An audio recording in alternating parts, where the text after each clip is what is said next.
Everyone knows Chuck E. Cheese, but have you heard of Rat Aleister? Not many people have, and for good reason. It gained a bit of a cult following online a couple months ago, where people had more fun speculating and sharing rumors than actually taking any sort of action against it. Located at the corner of some lonely street in Virginia City, Nevada, you would find a billboard with the name of the fabled location. It looked about as run down on the outside as everything else seemed around it, so you wouldn't immediately pin it as a children's place. The windows were made so that you could hardly see anything inside apart from a bunch of blurred colors moving about. Once you pull into the small parking lot space made for one, you'll enter the dimly lit canopy and be greeted by the employees in blue, followed by Rat Aleister himself. They occasionally referred to him as Allie, but the internet community liked to call him Ratty, since it seemed a better fit. Ratty was a bit unnerving to be around, partially due to how he looked. His head sorted a passing resemblance to the original Chuck E. Cheese suit, minus the hat, with that blank stare and open-mouthed smile of his. The outfit of the rat consisted of white cartoon gloves, overalls, his bare furry feet, and an unusual dark cape covered with stars on the inner pattern. What was most unusual, though, was his color. He was grayscale, essentially nothing but gray eyes and whites. There's rumors that he'd existed long before color TV, and this was to make him look like he did on the local television. But no one has ever been able to prove that as far as I know. What I found most disturbing about him, myself, was just how skinny he was. It seemed like a bodysuit with fur glued to it. On colder days, Ratty would be outside on the street corner, egging people on to enter and have fun, which is mainly how any photos of him came about. Cameras would have been too suspicious inside, so a lot of what's known about the place is from the descriptions. Now with Ratty out of the way, you may be wondering what awaits you inside. Pizza, arcade games, ball pits. Well, no.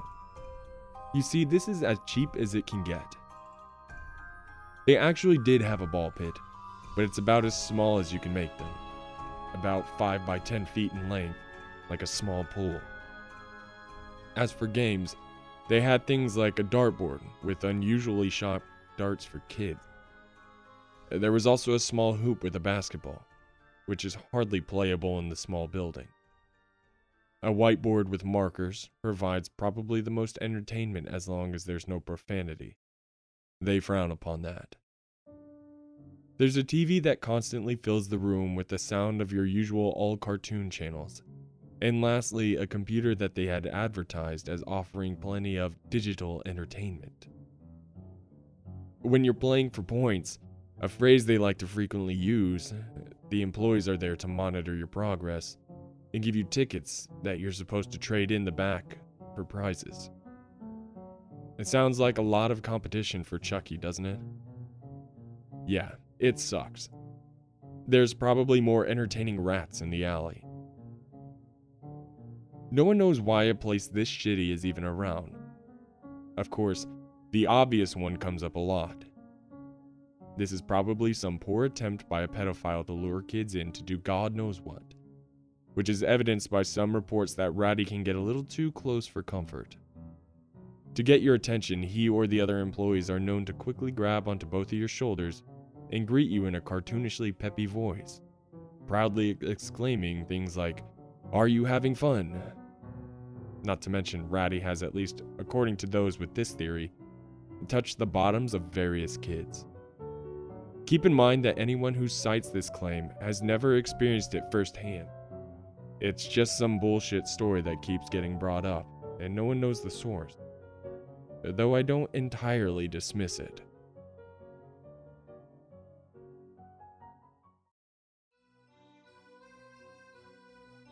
I made my own personal visit to Ratty's about a week ago.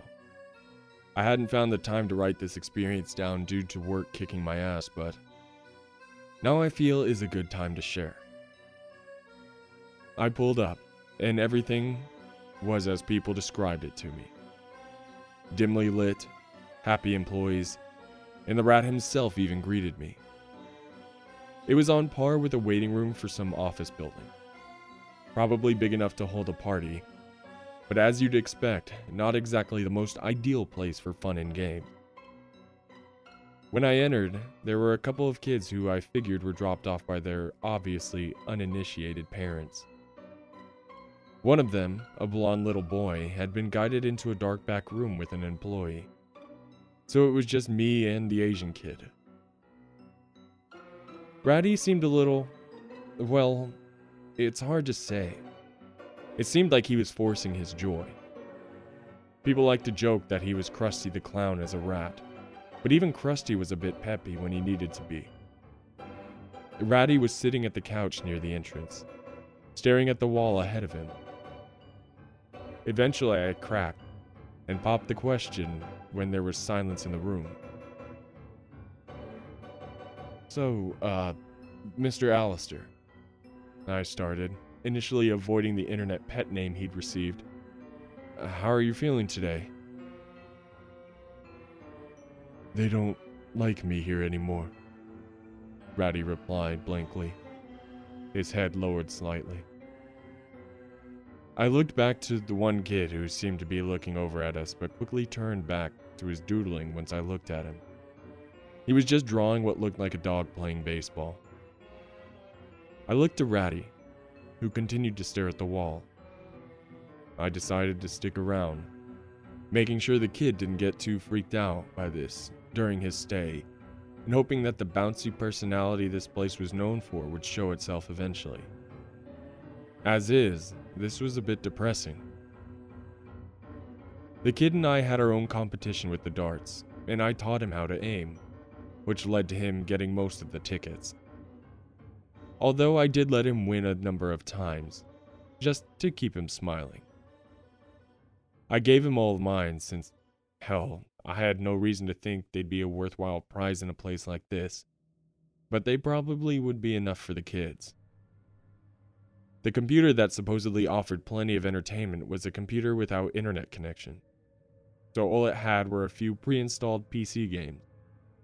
Some sort of program that spouts random trivia, and your usual PC utilities like Microsoft Paint, readily displayed on the desktop. A rainbow-colored desktop wallpaper encouraged players to let their creativity run wild, and there were a bunch of images and text documents that were presumably made by other kids. There's always the one guy who shares the occasional gory image in our online group, claiming it came from this PC, but I had no intention of giving the kid a scare with my morbid curiosity. I just taught him how to use the paint program and let him have his way with it. He seemed pretty creative. I eventually got a text from my sister, asking where I was. It was then I took notice that 45 minutes had passed since I'd arrived, and from what little I could see out the window, sunset was coming. I made the biggest mistake by not thinking about what could happen to the kid. I said my goodbye and gave him the last of my ticket. I smiled as he went over to one of the employees asking to get a prize. As he was being guided to the room, I turned my attention to the entrance, where Ratty was now laying on that couch like a passed out drunk. Have a good one, Ratty, I let slip out as I left the building. I got into my car and all seemed well, but when I gave myself one more glance at the entrance, I noticed the door had been cracked open, and Ratty was standing there, staring out at me. I nervously gave him a final wave and got the hell out of there. I guess he must have been somewhat aware of his internet reputation, if he had some reaction to the nickname. And that was it.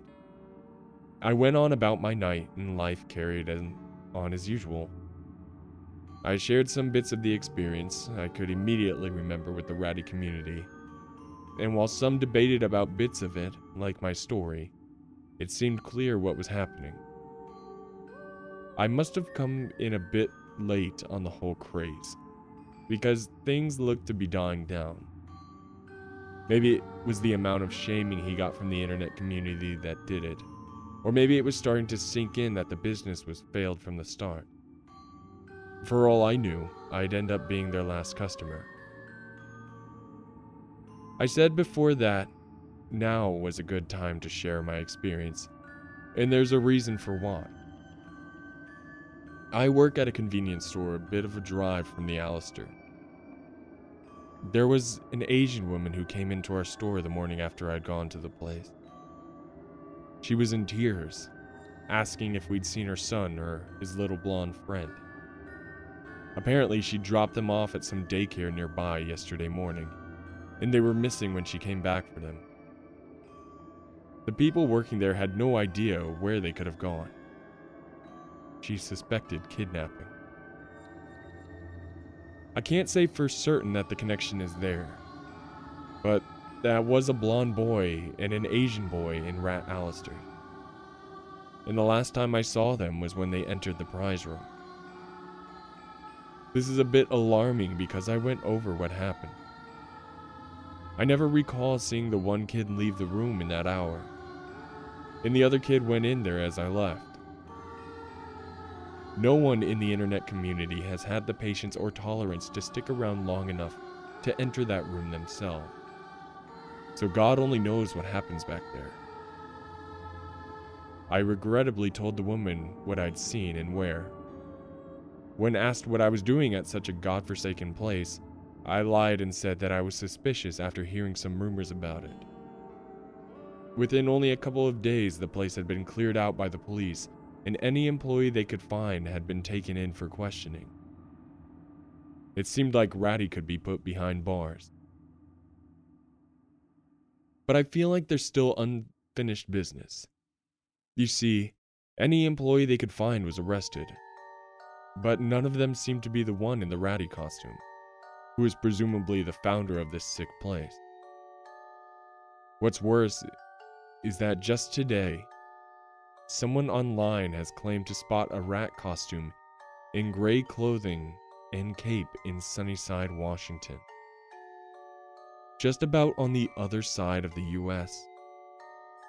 Some think it's Ratty Fanatic, but I can't take any chances.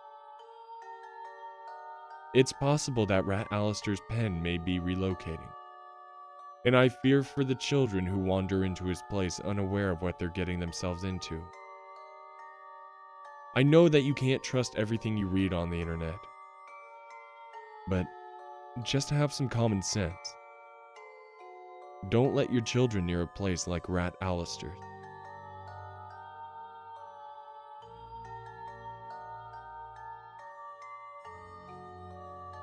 Well, ladies and gentlemen, I hope you enjoyed that creepypasta. If you did, please make sure to hit the subscribe button down below, along with the little bell so you can be notified when my videos pop up. Leave a like, a comment, and as always, my Darkness Militia, have a terrifying evening.